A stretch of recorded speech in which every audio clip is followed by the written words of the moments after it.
Hello Aries! Welcome dito sa aking channel, Kapalaran 888. Welcome. Alamin natin kung anong messages, vibration, gabay, energy para sa lahat ng Aries friends natin na nanonood. Tayo general reading, so pwede kang makaresonate. Gamitin mo ang iyong intuition sa panonood, guys. Aries, first card is number 15, number 6, and 5. Dito ay pwedeng resonated ito sa mga Leo. Pwede mong panoorin yung Leo if gusto mo, dahil pwede kang makaresonate. So, nandito yung unang baraha mo na nangangailangan ka ng balanse sa iyong buhay, Aries. Una, kailangan mo daw na alisin ang sarili mo sa mga bagay-bagay na nakakasira o pwedeng makasira sa'yo. Anong una? Unang-una, alisin mo yung sarili mo sa bisyo. Pangalawa, relationship na hindi maganda, negativity, drama. And sa katawan din, like for example, may mga sobra-sobra tayong ginagawa, moderation ang kailangan, pagkain, pag-inom, stress, emotional, o kano pa man. Sinasabi ng baraha sa'yo dito na kailangan mong mag-detox. Emotional, financial detox, spiritual, and psychological detox. Okay? And posibleng meron ka din na kinakatakutan dahil sa kulang ka sa confidence, dahil sa kulang ka sa self-confidence or kulang ka sa tiwala sa sarili mo, so medyo natatakot ka ngayon. Pwedeng natatakot ka para sa financial mo or sa emotional mong pamumuhay. 5 of Michael, sinasabi, ganun din diba? Sinasabi ng barahang ito na yun, kailangan natin ng detoxification, kailangan natin ng change, ng alchemy. Kailangan mong alisin ang sarili mo sa attachment na hindi na resonated sa'yo. Like, alam mo, like for example, ang nakikita ko sa'yo dito mga bisyo to. Sobrang pag-inom, sobrang sigarilyo, sobrang bisyo sugal, or kano pa man, kung ano yung bisyong ginagawa mo, mga bawal to Bawal. Pag bawal, sinasabi ng baraha na hindi ito deserve mo, hindi ito para sa'yo. So, kailangan natin ng uplifting approach dito. Kailangan mong control ng sarili mo. If ever kailangan mo ng professional help, pwede kang humingi ng tulong, 'di ba? So, nakikita natin dito na may mga dapat kayong alisin sa sarili nyo na kayo lang yung makakagawa nun. Kahit sabihin sa'yo ng barahan na, uy, Aries, alisin mo ganyan. Kung walang pagkukusa, kung hindi ka mismo yung gagawa ng solusyon, walang mangyayari, guys. Okay?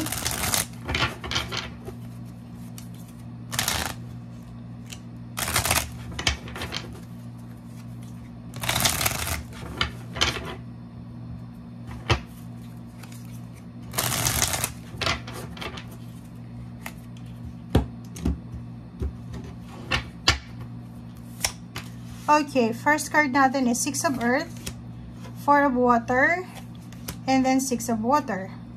So, Aries, kung makikita mo dito, sinasabi na may paparating na windfall or tulong, generosity sa buhay mo. So, feeling mo siguro kasi ang nakikita natin dito, feeling mo mag-isa ka lang dito sa mundo na kailangan mong ilaban yung sarili mo.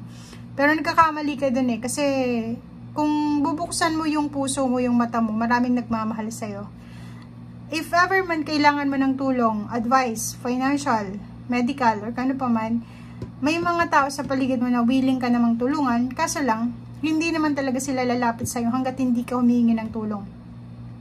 Kasi unang-una, minsan, nami-misinterpret natin yung tulong na binibigay ng mga tao. Diba? Pag halimbawa, pag tinulungan mo yung isang tao, parang ang tingin sa'yo mayabang ka na. Kasi parang pinu-project mo na mayaman ka, na may pera ka, or magaling ka. So, ang hirap tumulong sa mga tao na ganon.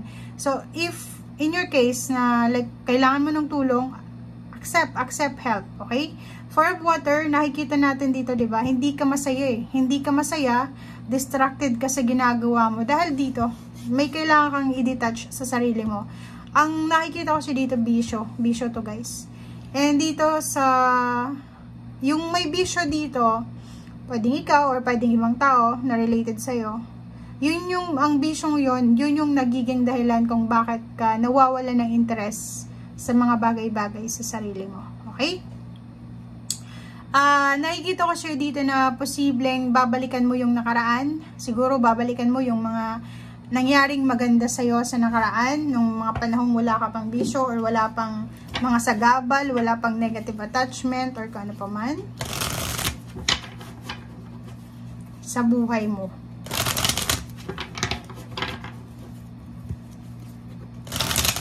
Pwedeng babalikan mo yung childhood mo or yung panahon na hindi ka pa namang problema, hindi ka pa na-stress, or yung masaya ka pa.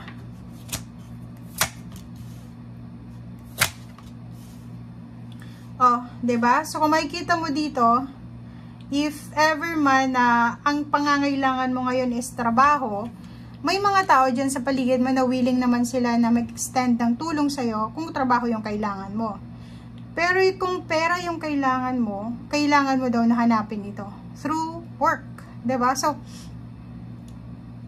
sinasabi ng baraha sa iyo dito, Aries, na kailangan mong mag-sacrifice. Kailangan mong bumangon dyan sa kung saan ka man nadapa. Kailangan mong bumangon. Bumangon, yun yung sinasabi ng baraha. O, diba? And the world tree, alam mo yung mga tao sa paligid mo, sorry pero may mga tao dyan sa paligid mo na hindi sila yung tamang tao para sa'yo. Sila yung mga taong mga bad influences sa buhay mo. Bad influencers. Diba? Parang ganun. Sila yung mga taong hahatakin kanila pababa. Ang nakikita ko siya dito, bisyo to Bisyo, or pwedeng yung relationship bawal na relasyon. Or kung ano man to, depression, stress, or kung ano pa man. Na kailangan mong alisin. Tingnan mo, 7 of, diba? Kung makikita mo dito, tumingin ka sa left and right mo, left and right sa harap mo, sa likod mo. Lahat ng yan, ng mga taong nakikita mo ngayon na parang feeling mo dinadamayan ka, lalo na kung barkada yan, or mga taong bad influencers, lalo na sa bisyo, ang tingin mo sa kanila, kaibigan, dadamayan kanila, pero hindi Kung makikita mo tong 7 of Swords and the World Tree, ang mga taong ito ay tutuklawin ka anytime. 7 of Swords, hindi mo sila maaasahan sa totoong worst time, diba? So, may mga secret agenda yan. So, hindi ka dapat nagtitiwala ng sobra-sobra sa kanila. Okay? So, mayroon kang 88 dito. Sinasabi ng baraha sa'yo dito na posibleng kailangan natin ng tulong talaga. Kailangan natin ng tulong para makaalis na tayo dito sa stagnation na to. Or kailangan natin ng immediate action. Okay? So, kung sasabihin mo na walang tumutulong sa akin. Okay. Pag walang tumutulong sa atin, dapat tulungan natin ang ating sarili. Okay? Kasi walang tumutulong. So, sino pa yung tutulong sa atin kung mismo tayo ay hindi natin tinutulungan yung sarili natin? So, 8 of Swords, sinasabi ng barahan, nasa restrictions ka, nasa stagnation, nasa imprisonment, or nasa lugar na feeling mo wala ka ng kawala. Hindi mo nakikita kung saan yung daan palabas. Hindi ka makakilos kasi naka-bandage ka Pero kung iisipin mo, kahit hindi mo nakikita, naka-bandage ka, pero yung utak mo gumagana pa rin. So, kailangan mong gumawa ng desisyon, hindi dahil sa gamitin mo yung emosyon mo, gamitin mo yung isip mo. Okay? And 7 of Pentacles, sinasabi ng baraha sa'yo dito na yun na nga, huwag tayong maghintay sa mga taong pwedeng makatulong sa atin. Kasi minsan, kung sino pa yung inaasahan mo, hindi yan darating. So, kumilos tayo, umalis tayo sa sitwasyon na yan, subukan mo lang. Subukan mo lang na makaalis dyan. And then, after siguro mga 8 months, doon mo marirealize na kahit mag-isa ka lang pala, is kaya mo din na makasurvive. Parang ganun. Okay? Kumuha tayo ng isa dito. Ang nakikita ko siya dito, marami kang plano dati Diba? Ang dami-dami mong plano, ang dami-dami mong inspiration dati. Nung medyo bata ka pa, yung nasa below siguro 20 years old, parang gano'n. Kung ilang taon ka na ngayon, hindi natin alam. And dito sa King na to, it's a Hangman to, sinasabi na yung inspiration mo dati, kailangan mong balikan yon. Nung bata ka pa, nung nasa 20 years old, below ka, ang dami mong mga inspiration, yun yung kailangan mong balikan para bumalik yung sigla, yung interest mo sa buhay. Kasi kung makikita mo dito, hindi ka kontento Distracted ka sa mga nangyayari. And minsan, hindi mo alam kung ano yung gagawin mo kasi wala kang interest, parang ganun. So, yun, marami kang plano pero biglang nahang, marami kang plano pero hindi mo alam kung paano ituloy. Ay, eto na, tingnan mo yung barahan mo kung ano yung pwedeng makatulong sa'yo. Okay? Thank you guys. Bye!